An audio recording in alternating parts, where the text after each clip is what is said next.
每一天，牧师陪你读圣经。今日是1月初2，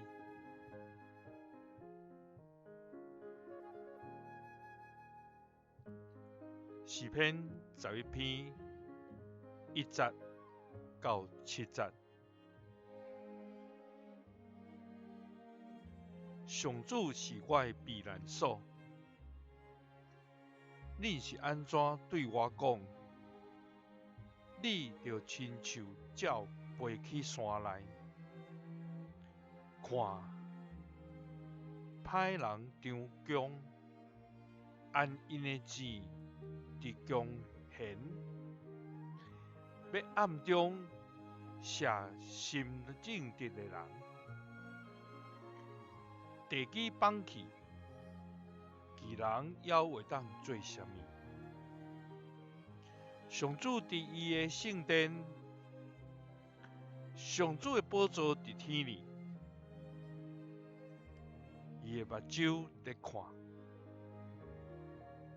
紧紧在监察世间人。上主考验义人，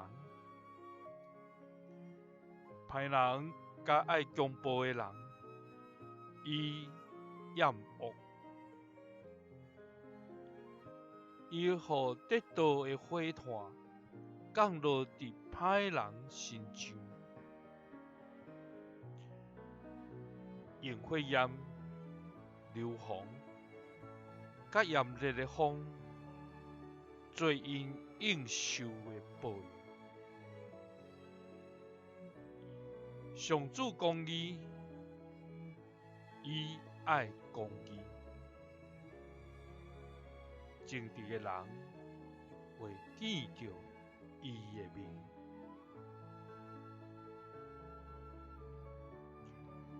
诗篇11篇，互咱知，咱的主是咱的避难所。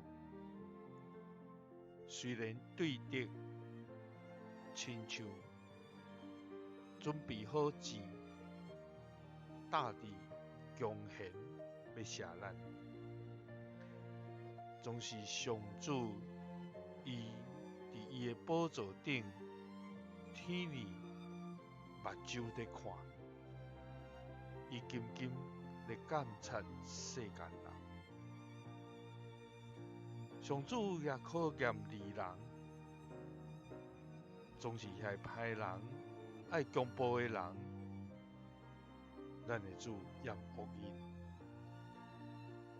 伊的确要用倒着的火炭来刑罚因，会用火焰、硫磺甲炎热的火来报应伫因。愿主帮助咱，互咱欢喜伫所行顶面有正直、通条件咱的主的面。耶稣听你，赐你平安。